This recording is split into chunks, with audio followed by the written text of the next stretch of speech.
Hello, എല്ലാവർക്കും നമസ്കാരം. 2023 പുറത്തിറങ്ങിയ യു സെങ്വാൻ സംവിധാനം ചെയ്ത സൗത്ത് കൊറിയൻ ചിത്രമാണ് സ്മഗ്ലേഴ്സ്.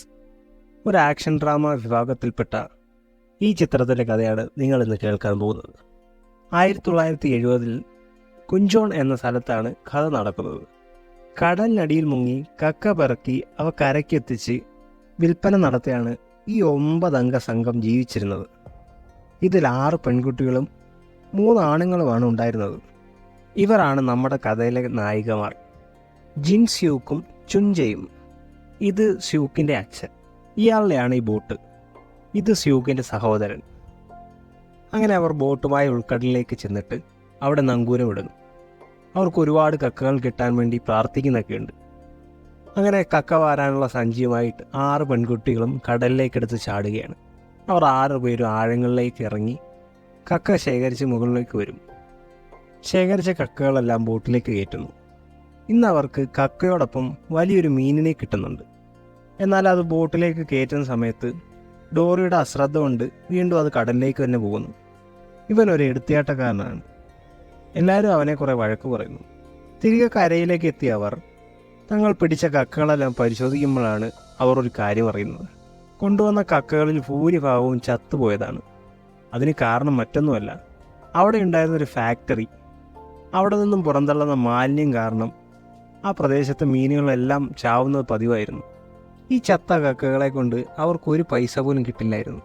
കുറച്ച് നാളുകളായിട്ട് അവർക്ക് ഇതേ അവസ്ഥ തന്നെ ആയിരുന്നു. തങ്ങൾക്ക് ഇനിയും കക്ക വാരി ജീവിതം മുന്നോട്ട് പോകാൻ സാധിക്കില്ലെന്ന് സ്യൂവിൻ്റെ അച്ഛൻ കൂട്ടുകാരനായ ഈ ഏജൻറ്റിനോട് സംസാരിക്കുന്നു. അപ്പോഴാണ് ഏജൻറ്റ് ഞാൻ അന്ന് പറഞ്ഞ കാര്യത്തെപ്പറ്റി ആലോചിച്ചെന്ന് അയാളോട് ചോദിക്കുന്നത്. ഇപ്പോൾ എല്ലാവരും ഇവിടെ പൈസ ഉണ്ടാക്കുന്നത് എങ്ങനെയാണെന്ന്. സംഗതി എന്താണെന്ന് സ്യൂക്കിൻ്റെ അച്ഛൻ ചോദിക്കുമ്പോൾ അയാൾ പറയുകയാണ്, കാര്യം വളരെ എളുപ്പമാണ്. കപ്പലിൽ ടാക്സ് കൊടുക്കാതെ കൊണ്ടുവരുന്ന ഇലക്ട്രോണിക് സാധനങ്ങളും സിഗരറ്റ് എന്നീ സാധനങ്ങൾ കടലിലേക്ക് എറിയും. അവ മുങ്ങിയെടുത്ത് കൊടുക്കുന്നവർക്ക് നല്ല പൈസ കിട്ടും. ആദ്യമൊന്നും സ്യൂക്കിൻ്റെ അച്ഛൻ അത് സമ്മതിക്കുന്നില്ല. പക്ഷേ പൈസയ്ക്ക് വേറെ വഴിയില്ലാത്ത സ്ഥിതിക്ക് ഒരു വട്ടം ഒന്ന് പരീക്ഷിച്ച് നോക്കാമെന്ന് അയാൾ വിചാരിക്കുന്നു. അങ്ങനെ ഏജൻറ്റ് പറഞ്ഞതനുസരിച്ച് അവർ ആദ്യത്തെ ജോലിക്കായിട്ട് പുറപ്പെടുകയാണ്. അവരോടൊപ്പം ഏജൻറ്റുമുണ്ട്, 2 കൂട്ടാളികളുമുണ്ട്. അങ്ങനെ അവർ നിർദ്ദേശിച്ച സ്ഥലത്ത് ബോട്ട് നിർത്തിയിട്ട് നമ്മുടെ പെൺകുട്ടികളെല്ലാം കടലിലേക്ക് ചാടുകയാണ്. അവർ പറഞ്ഞതുപോലെ തന്നെ കടലിനടിയിൽ പെട്ടികളുണ്ടായി. അവർ പെട്ടികളെല്ലാം തന്നെ വളരെ സുരക്ഷിതമായി പറഞ്ഞ സ്ഥലത്ത് എത്തിച്ചു കൊടുക്കുന്നു. അവർക്കെല്ലാം കൈ നിറയെ പൈസയും കിട്ടുന്നു. അവർ ഈ പരിപാടി തുടർന്നും ചെയ്തുകൊണ്ടേയിരിക്കുന്നു. അങ്ങനെ കൈ നിറയെ പൈസയും അവരുടെ ജീവിത രീതി മൊത്തത്തിൽ മാറുകയാണ്. കിട്ടിയ പൈസയിൽ നിന്നും അവരൊരു ചെറിയ ട്രക്ക് വാങ്ങുന്നുണ്ട്. ഈ സമയത്താണ് ഏജൻറ്റ് വീണ്ടും സ്യൂവിൻ്റെ അച്ഛനോട് വേറെന്തോ കാര്യം പറഞ്ഞ് പുറകെ നടക്കുന്നത് കാണുന്നത്. എന്നാൽ അത് നമുക്ക് ശരിയാവില്ലെന്ന് അയാൾ പറയുന്നു. ജിൻസ്യൂക്കും ചുൻജയും ഇത് കേൾക്കുന്നുണ്ടായിരുന്നു. അവർക്ക് കാര്യം എന്താണെന്ന് പിടിയിട്ടില്ല. അങ്ങനെ ഏജൻറ്റ് ഇവരെ 2 പേരെയും ഓക്ബൺ ജോലി ചെയ്യുന്ന റെസ്റ്റോറൻറ്റിലേക്ക് വിളിപ്പിക്കുകയാണ്. ഡോറിയും ഓക്ബണ്ണും നല്ല അടുപ്പത്തിലായിരുന്നു. അവർക്ക് കിട്ടുന്ന ചരക്കിൽ വരുന്ന സാധനങ്ങളൊക്കെ അവൾക്ക് കൊണ്ട് കൊടുക്കുന്ന പതിവുണ്ടായിരുന്നു. അങ്ങനെ ഏജൻറ്റ് അവരോട് കാര്യം സംസാരിക്കുന്നു. കുറേ നാളായിട്ട് അച്ഛൻ്റെ അടുത്ത് പുറകെ നടന്ന് സംസാരിക്കുകയാണ്. പക്ഷെ നിങ്ങളുടെ അച്ഛൻ കേൾക്കുന്നില്ല. കാര്യം മറ്റൊന്നുമല്ല, ഈ ചെറിയ ചെറിയ സാധനങ്ങൾക്ക് പകരം സ്വർണം കടത്തി വരുന്ന പെട്ടികൾ എടുത്തു കൊടുക്കാമെങ്കിൽ നല്ല പൈസ കിട്ടും. അതുമാത്രമല്ല, നമ്മൾ മുങ്ങിയെടുക്കുന്ന ഈ സാധനങ്ങൾ സോളിനേക്കാണ് കൊണ്ടുപോകുന്നത്. അപ്പോൾ അവർക്ക് വേണ്ടി സ്വർണം എടുത്തു കൊടുത്തില്ലെങ്കിൽ നമുക്കിനി അവർ ജോലി തരില്ലെന്നാണ് പറയുന്നത്. ഇത് കേട്ടപ്പോൾ ചുൻജയ്ക്ക് സംഗതി ചെയ്താൽ കൊള്ളാമെന്നുണ്ട്. എന്നാൽ അച്ഛൻ സമ്മതിക്കാതെ കാര്യം നടക്കില്ലെന്ന് സ്യൂൻ പറയുന്നു. അങ്ങനെ അവർ അവിടെ നിന്ന് ഇറങ്ങി തിരിച്ചു പോകുന്ന വഴിക്ക് ഒരു തീരുമാനത്തിലെത്തുന്നു. ചരക്ക് എന്താണെന്നുള്ള കാര്യം മറച്ചു വെച്ചുകൊണ്ട് നമുക്കിത് ചെയ്യാമെന്നും അച്ഛനോട് തൽക്കാലം പറയണ്ട എന്നും തീരുമാനിക്കുന്നു. അങ്ങനെ അവർ ബോട്ടിൻ്റെ അടുത്തേക്ക് നടക്കുമ്പോഴാണ് ഡോറി അവരോട് ചോദിക്കുന്നു, നമ്മൾ എപ്പോഴാണ് സ്വർണം എടുക്കാൻ പോകുന്നത്? അത് കേട്ടിട്ട് ദേഷ്യം വരുന്ന ചുൻജ അവനെ ചീത്ത വിളിക്കുന്നു. മേലാൽ നീ ഇങ്ങനെയുള്ള കാര്യങ്ങൾ ഇടപെടുമെന്ന് അവൾ ശകാരിക്കുന്നു. പക്ഷേ സ്യൂക്കിന് അവനോട് വലിയ വാത്സല്യമായിരുന്നു. അവൾ കുറച്ച് പൈസ അവന് കൊടുത്തിട്ട് നല്ല ഡ്രസ്സൊക്കെ വാങ്ങിച്ചിടാൻ പറയുന്നു. തിരികെ ബോട്ടിനടുത്തെത്തി അവർ ശരിക്കും ഞെട്ടിപ്പോകുന്നു. ഇനി മുതൽ നമ്മൾ വീണ്ടും മീൻ പിടിക്കാൻ പോവുകയാണെന്നും കള്ളക്കടത്ത് പണിയൊക്കെ നമുക്ക് നിർത്താമെന്നും രാത്രി കിടന്നിട്ട് ഉറക്കം വരുന്നില്ലെന്ന് അവളുടെ അച്ഛൻ പറയുന്നു. എന്നാൽ പുതിയ ജോലിക്കായിട്ട് ശരിക്കും വാക്ക് കൊടുത്തു പോയെന്നും നമുക്ക് ഇതും കൂടി ചെയ്ത് നിർത്താമെന്നും ചുൻജ അച്ഛനോട് പറഞ്ഞ് സമ്മതിപ്പിക്കുന്നു. അങ്ങനെ അവർ വീണ്ടും പെട്ടി പറക്കാനായിട്ട് പോവുകയാണ്. ഇതിൽ സ്വർണം ഉണ്ടെന്നുള്ള കാര്യം അവർക്ക് 3 പേർക്ക് മാത്രമേ അറിയൂ. അങ്ങനെ അവർ പെട്ടികൾ ഓരോന്നായിട്ട് ബോട്ടിലേക്ക് കയറ്റിക്കൊണ്ടിരിക്കുകയായിരുന്നു. അപ്പോഴാണ് ഡോറിയുടെ വീണ്ടും അശ്രദ്ധ കാരണം ഒരു പെട്ടി താഴെ വീഴുകയും അത് പൊട്ടിപ്പോവുകയും ചെയ്യുന്നു. അതിലുണ്ടായിരുന്ന സാധനങ്ങൾ കുറച്ച് ബോട്ടിലും കുറച്ച് കടലിലേക്കും വീഴുന്നു. അതിനുള്ളിൽ സ്വർണം കണ്ട് ബാക്കിയുള്ളവരെല്ലാം ഞെട്ടി. അങ്ങനെ അവളുടെ അച്ഛൻ ബാക്കി പെട്ടി കൂടി തുറന്നു നോക്കിയപ്പോൾ അതിലും സ്വർണം. ഈ സമയം ചുഞ്ചയും സ്യൂക്കും താഴെ വീണ സ്വർണ്ണക്കട്ടികൾ പറക്കാൻ വേണ്ടി പോയിരുന്നു. പക്ഷേ അപ്പോഴേക്കും അപ്രതീക്ഷിതമായ ആ സംഭവം വന്നു. കസ്റ്റംസുകാർ അവരെ വളഞ്ഞിരിക്കുന്നു. കസ്റ്റംസിനെ കണ്ട് അവർ പെട്ടികൾ ഓരോന്നായി കടലിലേക്ക് തിരിച്ചു വലിച്ചെറിയുന്നു. പക്ഷേ രക്ഷപ്പെടാൻ ബോട്ട് മുന്നോട്ടെടുക്കുന്ന സമയത്ത് നങ്കൂരം അവിടെ കുടുങ്ങുകയും ബോട്ട് ചലിപ്പിക്കാൻ പറ്റാതെ വരികയും ചെയ്യുന്നു. ഈ സമയം നങ്കൂരം വലിച്ചു കയറ്റാൻ പോയ സ്യൂക്കിൻ്റെ സഹോദരൻ അതിൻ്റെ കയർ പൊട്ടി കടലിലേക്ക് വീഴുന്നു. അവന് നീന്തൽ അറിയാത്തതുകൊണ്ട് അത് കണ്ടു നിൽക്കുന്ന അവളുടെ അച്ഛൻ അവനെ രക്ഷിക്കാനായിട്ട് കടലിലേക്ക് ചാടുന്നു.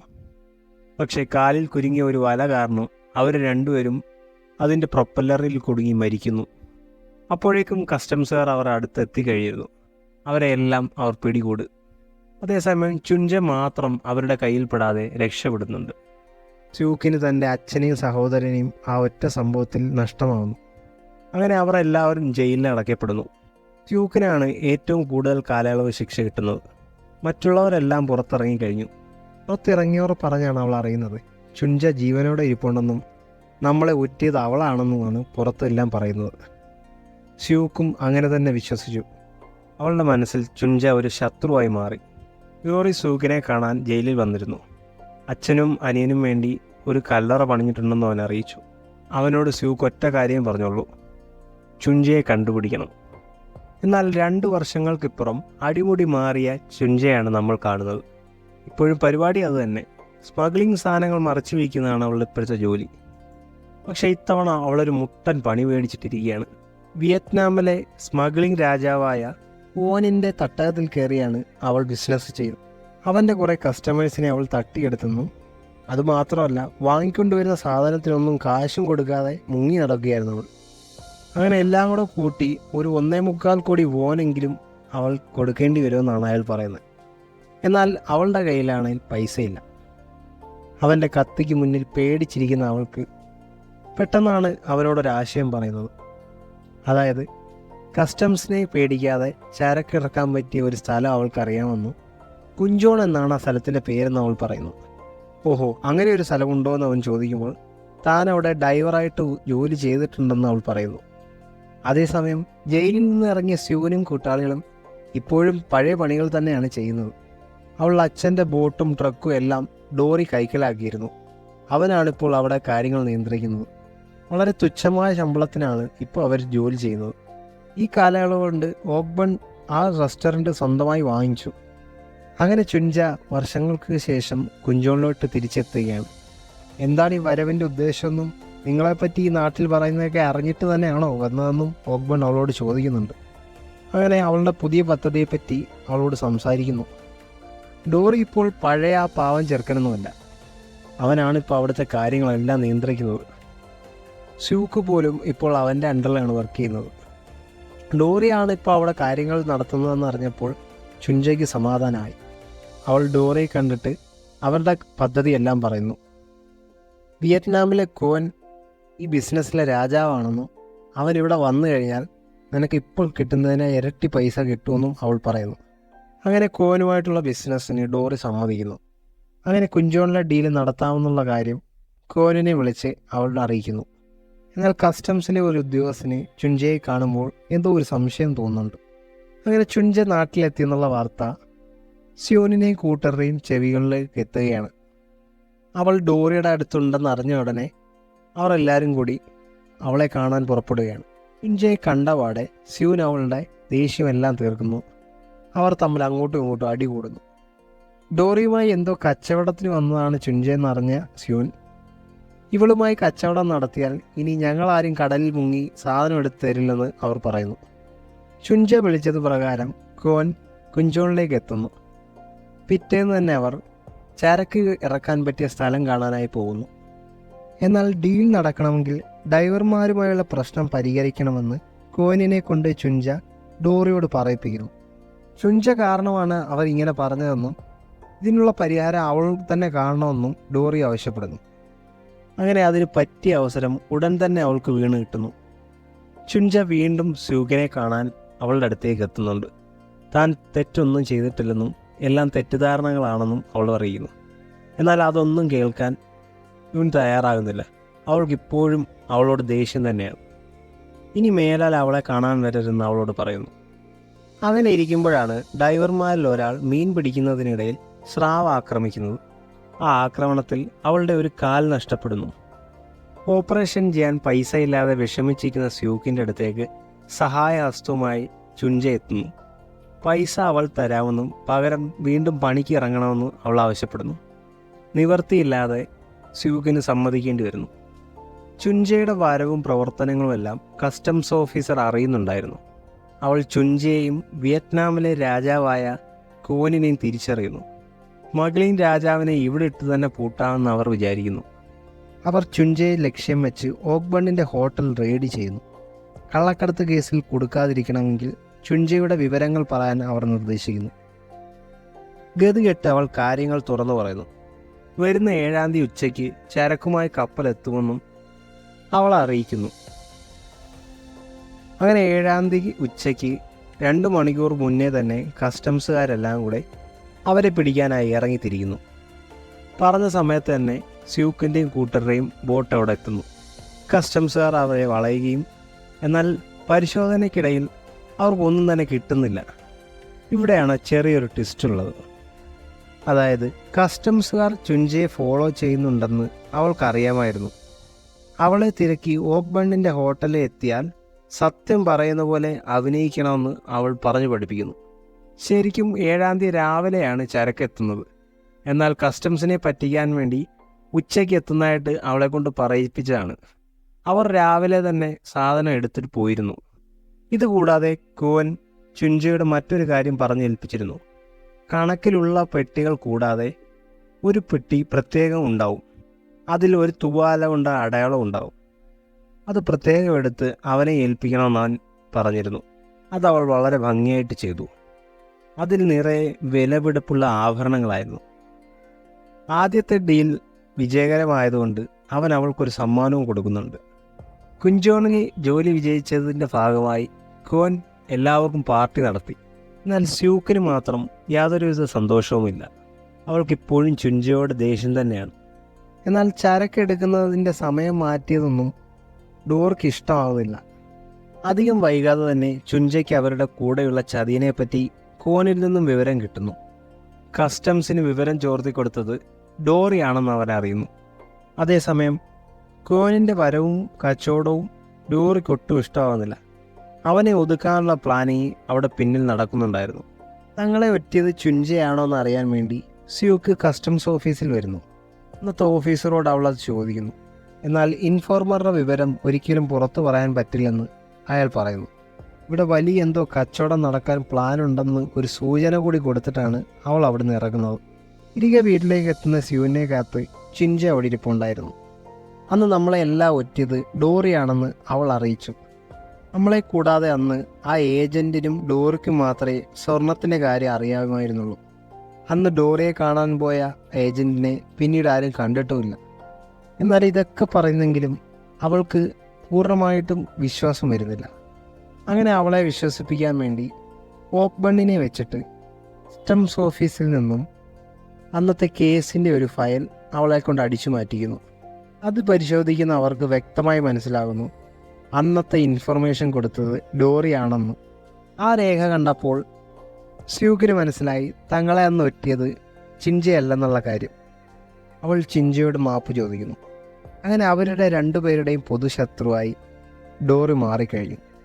ഇനി വരാനുള്ള കപ്പലിൽ 3 ബില്യൺ വില വരുന്ന ഡയമണ്ട് അടക്കമുള്ള ചരക്കുകളാണ് ഉള്ളതെന്ന് ക്യോൻ ചിഞ്ചയോട് പറയുന്നു. കപ്പൽ എത്തുന്നതിന് മുന്നേ തന്നെ ഡോറിയും കൂട്ടാളികളെയും തീർക്കുമെന്നും ക്യോൻ പറയുന്നു. എന്നാൽ ഇപ്പോൾ കപ്പൽ വരുന്ന സ്ഥലത്തിനൊരു പ്രശ്നമുണ്ട്. സ്രാവുകളുള്ള ഏരിയയാണത്. എന്നാൽ സ്ഥലത്തിൻ്റെ കാര്യത്തിൽ മാറ്റമൊന്നും ഉണ്ടായില്ലെന്ന് അവൻ പറയുന്നു. ചർച്ച നടക്കവേ ഡോറിയും കൂട്ടാളികളും കോനിനെ കൊല്ലാനായി എത്തുന്നു. വലിയൊരു ഏറ്റുമുട്ടൽ തന്നെ അവിടെ നടക്കുന്നു. ഇരു കൂട്ടർക്കും വലിയ പരിക്കുകൾ സംഭവിക്കുന്നു. എന്നാൽ ഡോറിയുടെ ആൾബലത്തിന് മുന്നിൽ കോനിന് പിടിച്ചു നിൽക്കാൻ കഴിയുന്നില്ല. ഡോറിയുടെ കത്തിയുടെ മൂർച്ച അടുത്തത് അറിയാൻ പോകുന്നത് ചുഞ്ചയാണ്. പേടിച്ചു വിറച്ച അവൾ സ്വയരക്ഷയ്ക്കായി തന്നെ കൊല്ലരുതെന്നും 3 ബില്യൻ്റെ ഡയമണ്ട് വരുന്നുണ്ടെന്നും പറയുന്നു. എന്നാൽ മറ്റൊരു കാര്യം ഇതിൻ്റെ പിന്നിൽ നടക്കുന്നുണ്ടായിരുന്നു. ഡോറിയെ കൊടുക്കാൻ വേണ്ടി സ്യൂക്ക് ഓഫീസറിനെ കാണുന്നു. 3 ബില്യൻ്റെ ഡയമണ്ട് ഉടനെ വരുന്നുണ്ടെന്നും എല്ലാവരെയും കൊന്നിട്ട് ഡോറിക്ക് അത് സ്വന്തമാക്കാനാണ് പ്ലാനെന്നും അവൾ പറയുന്നു. എല്ലാം കഴിഞ്ഞ് ഓഫീസറുമായിട്ടുള്ള ബന്ധം അവനെ അവസാനിപ്പിക്കുമെന്നും പറയുന്നു. ഇത് കേട്ട ഉടൻ ഓഫീസർ ഡോറിയുടെ താവളം വളയുന്നു. അവനെ പൊക്കുന്നു അവിടുന്ന്. അവനോട് അവൻ്റെ അലമാരി തുറക്കാൻ ഓഫീസർ ആവശ്യപ്പെടുന്നു. എന്നാൽ തലേന്ന് രാത്രി തന്നെ അവർ ഓഫീസിൽ നിന്നും മോഷണം പോയ ആ ഫയൽ അവൻ്റെ അലമാരയിൽ ഒളിപ്പിക്കുന്നുണ്ടായിരുന്നു. അത് കണ്ട ഓഫീസർ ഡയമണ്ട് വരുന്ന കാര്യം തന്നോട് പറയാത്തതിൻ്റെ പേരിൽ അവനെ തല്ലുന്നു. അങ്ങനെ അവർ തമ്മിൽ ഉടക്കാവുന്നു. അങ്ങനെ ചരക്ക് വരാമെന്ന് പറഞ്ഞ സമയത്ത് അവരെയും കൊണ്ട് ഓഫീസർ ബോട്ടിൽ പുറപ്പെടുന്നു. അവരുടെ കയ്യിലുള്ള ആയുധങ്ങളെല്ലാം കടലിലേക്ക് എറിയാൻ ആവശ്യപ്പെടുന്നു. സ്ഥലത്തെത്തിയപ്പോൾ അവരോട് കടലിലേക്ക് ചാടാൻ പറയുന്നു. എന്നാൽ സ്രാവുള്ള ഏരിയ ആണെന്നോ തങ്ങളാരും ചാടില്ലെന്നോ അവർ അറിയുന്നു.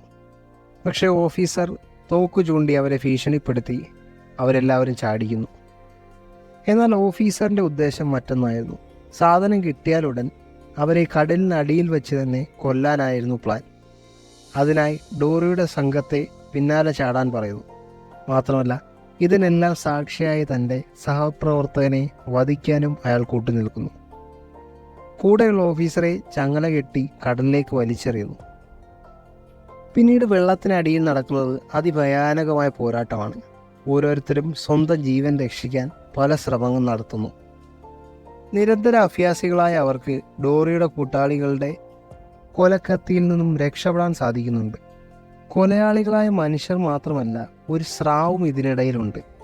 അവർ സംഘം ചേർന്ന് തങ്ങളെ വധിക്കാൻ വന്നവരുടെ കയ്യിൽ നിന്നും രക്ഷപ്പെടുന്നു. എന്നാൽ രക്ഷപ്പെട്ടു വരുന്ന അവരെ വെടിവെച്ച് ഓടിക്കുകയാണ് ഓഫീസർ ചെയ്തത്. ഇത് കണ്ട് സഹിക്കാനാവാതെ ഓക്ബൺ ഓഫീസറിനെ കടലിലേക്ക് തള്ളി വീഴ്ത്തുന്നു. നീന്തൽ അറിയാത്ത അവളെ മറ്റുള്ളവർ ചേർന്ന് രക്ഷപ്പെടുത്തുന്നു. അവിടെ നിന്നും ഡയമണ്ട് പെട്ടി കൈക്കലാക്കുന്ന ഡോറി സ്യൂക്കിനെ ആക്രമിക്കുന്നു. അതിനിടയിൽ സ്രാവിൻ്റെ വക്കിൽ നിന്നും ഡോറി രക്ഷപ്പെട്ടു മാറുന്നു. സ്യൂക്കും ചുഞ്ചയും സ്രാവിൻ്റെ വായിൽ നിന്നും അത്ഭുതകരമായി രക്ഷപ്പെടുന്നു. അങ്ങനെ തോക്കും ഡയമണ്ടും ഡോറിയുടെ കയ്യിലാകുന്നു. അവനോട് ഡയമണ്ട് എടുത്ത് പൊയ്ക്കൊള്ളാൻ അവർ പറയുന്നു. എന്നാൽ അവരെ എല്ലാം സ്രാവിന് ഭക്ഷണമാക്കാനായിരുന്നു ആഗ്രഹം. എല്ലാവരോടും വീണ്ടും കടലിലേക്ക് ചാടാൻ അവൻ പറയുന്നു. തോക്കിന് മുന്നിൽ എല്ലാവരും അനുസരണയോടെ കടലിലേക്ക് ചാടി. എന്നാൽ നമ്മുടെ പെൺകുട്ടികൾ നിസാരക്കാരനല്ലല്ലോ. അവർ ഒരുമിച്ച് താഴെ ബോട്ടിനടിയിലേക്ക് ചെന്നിട്ട് നങ്കൂരം കുറെ പാറകൾക്കിടയിലേക്ക് തിരികെ വെക്കുന്നു. ബോട്ടുമായി കടന്നു കളയാൻ നോക്കുന്ന ഡോറിക്ക് ബോട്ട് മുന്നോട്ടെടുക്കാൻ സാധിക്കുന്നില്ല. ഡോറി നങ്കൂരം നേരെയാക്കാൻ പോകുന്ന സമയത്ത് അവരെല്ലാവരും തിരിച്ച് ബോട്ടിനകത്ത് കയറി പറ്റുന്നു.